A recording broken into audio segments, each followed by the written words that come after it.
नमस्कार सभी को। 29 मई 2024 भारत की राजधानी दिल्ली एक भट्टी की तरह जल रही थी। तापमान 50 डिग्री सेल्सियस के पार और पूरे दिल्ली में गर्मी के कारण हड़कंप। इस आर्टिकल को पढ़िए। उस दिन जो सबसे ज़्यादा टेम्परेचर जा चुका था वो था 52.3 degree Celsius, 52.3 degree Celsius. Bengaluru पानी की इतनी ज़्यादा कमी हो रही है कि लोग बड़े बड़े टैंकर्स पे भी भयानक लड़ाई कर रहे हैं। राजस्थान, मध्य प्रदेश, गुजरात और कई स्टेट्स जिन्हें आप देखेंगे कि रेड अलर्ट आया है। आखिर ये क्या हो रहा है? केरला में जहाँ पे आप देखेंगे कि इतनी ऐसी कंडीशंस आती ही नहीं है कि आपको हीट वेव्स देखने को मिले। आखिरी हीट वेव यहाँ पे 2016 में दिखी थी, जो यहाँ पे आई हुई एक लौती हीट वेव थी। लेकिन फिर क्या 2024 में वहाँ पे एक और हीट वेव का अलर्ट आया। तो ये क्या चल रहा है? ये इंडिया में इतनी ज़्यादा हीट वेव कहाँ से आई है, जानते हैं आज के इस वीडियो में। नमस्कार, मैं हूँ आपका होस्ट और दोस्त रंजन और आपका स्वागत करता हूँ अपने चैनल पे। Its highest ever temperatures, Delhi hitting 52.3 degrees Celsius. कि आपको याद है आज से 2 साल पहले, जी मैं बात कर रहा हूँ 2022 में, याद है उस टाइम पे कितनी ज़्यादा गर्मी थी। रिपोर्ट्स बताती हैं कि उस समय 120 साल पुराना गर्मियों का रिकॉर्ड टूट चुका था। फिर आया 2023 की गर्मियाँ बहुत सूखी रही, बहुत कम बारिश आपको देखने को मिली। लेकिन फिर वहाँ पे 2200 साल पुराना रिकॉर्ड टूट गया और अब है 2024 की गर्मियाँ। ये फिर एक रिकॉर्ड तोड़ गर्मी है। आप देखेंगे कि जो टेम्परेचर है वो हर महीने हर साल बढ़ता जा रहा है। इसके क्या रीजंस हैं? इसका पहला रीज़न ऑब्वियसली क्लाइमेट चेंज है। अब क्लाइमेट चेंज में भी 3 रीजंस हैं।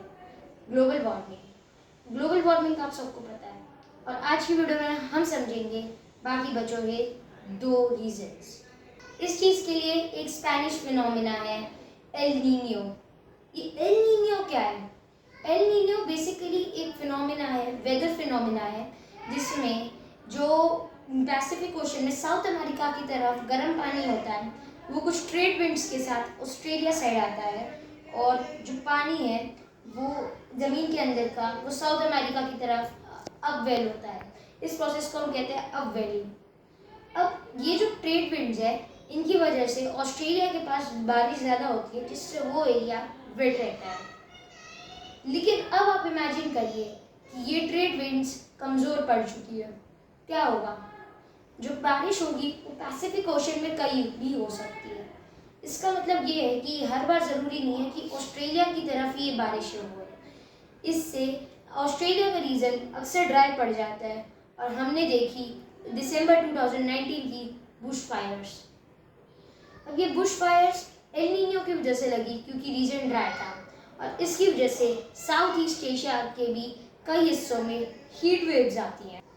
अब ये जो हीट वेव्स हैं ये आती हैं और इनकी वजह से आप देखा आपने कि उत्तराखंड के नैनीताल में इस साल वाइल्ड फायर्स आपने देखी। लेकिन ये एल नीनियो स्लो हो गया, एल नीनियो हो गया, लेकिन ये जो एल नीनियो है इसका कोई ऐसा फिनोमिना है जो हमें राहत दे सके? तो इसका एक फिनोमिना है ला नीनिया। ये भी एक स्पेनिश वर्ड है। तो जो एल नीनियो है उसका मतलब होता है द बॉय और जो ला नीनिया है उसका मतलब है द गर्ल। तो जो ला नीनिया है इसका मतलब होता है कि जो ट्रेड विंड्स है वो काफ़ी ज़्यादा स्ट्रॉन्ग हो चुकी है, जिससे ऑस्ट्रेलिया में बारिश ज़्यादा हो रही है। और अगर आप देखें तो 2023 से अभी तक एक एल नीनियो चल रहा है और जो ला नीनिया होता है वो बेसिकली एल नीनियो के जस्ट बाद आता है।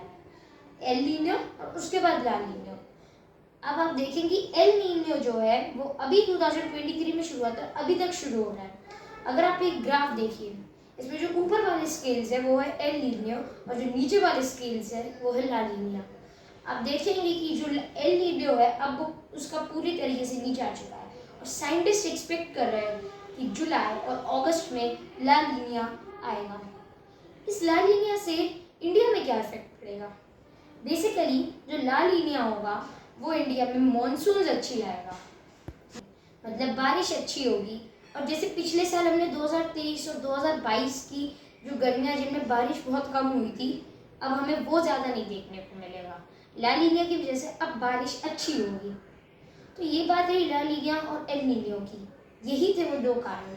लेकिन अब आप देखेंगे कि अभी भी गर्मी पड़ रही है और हम जून अभी भी बची है, तो ऐसे में कई मेजर हेल्थ इश्यूज हमें हो सकते हैं। हीट रैश हमें हो सकता है। आजकल आप देखेंगे काफ़ी सारी सीजनल बीमारियां आ चुकी है।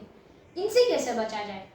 इसकी सबसे अच्छा तरीका है बी हाइड्रेटेड। अगर आप हाइड्रेशन देखेंगे तो जितना ज़्यादा आपकी बॉडी में हाइड्रेशन होगा उतना अच्छा आपको गर्मियों में बेनिफिट रहेगा। अब हाइड्रेशन के अलावा आपको अपना खाना भी बिल्कुल खाते रहना है। गर्मियों में आप खाने को डिले करते हैं, क्यों? क्योंकि गर्मियों में खाने का मन नहीं करता, लेकिन ये हैबिट बिल्कुल अच्छी नहीं है। खाना लेट से खाने से आपकी बॉडी के अंदर हीट बढ़ेगी और ये हीट आपको एक टाइम पे बहुत ज़्यादा इरिटेट करेगी। इसलिए आपको इस बात का खास ध्यान रखना चाहिए कि आप फूड को अपने रेगुलर रूटीन के टाइम के हिसाब से ही खाएं। अब यहाँ पे आप कहेंगे एसी सॉल्यूशन हो सकता है, बट एसी गर्मी को और बढ़ाता है। बिकॉज जब एसी चलता है वो आपके घर की गर्म हवा बाहर फेंकता है, जो एटमॉस्फेयर को और गर्म बनाता है, और फिर भी एक सिर्फ टेम्प्रेरी सॉल्यूशन है।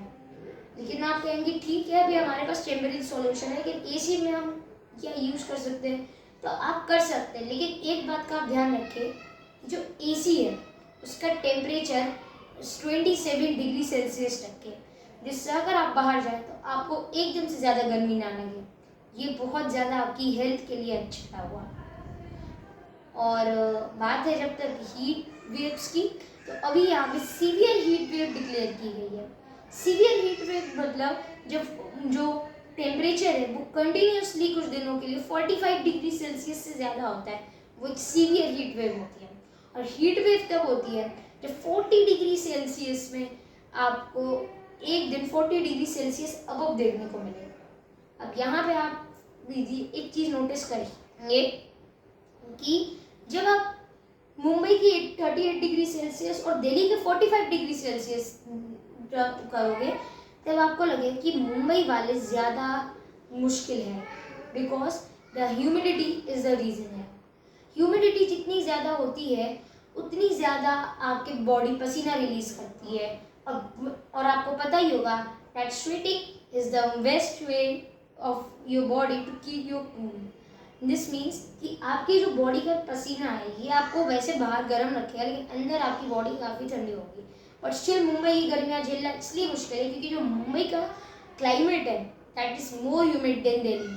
दिल्ली के अंदर ह्यूमिडिटी काफ़ी कम है compare to Mumbai, and that's why आप मुंबई में 38 डिग्री सेल्सियस को झेलना मुश्किल फील करोगे देन दिल्ली के 45 डिग्री सेल्सियस।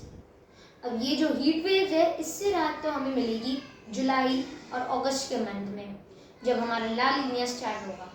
अब जो एल लीनियो है वो 6 से 12 महीने चलता है और उसका कोई साइकिल नहीं है, ये कभी भी आ सकता है। लेकिन जो ला लीनिया है वो भी कभी भी आ सकता है, लेकिन इसकी जो ड्यूरेशन है वो 1 साल से 4 साल भी जा सकती है।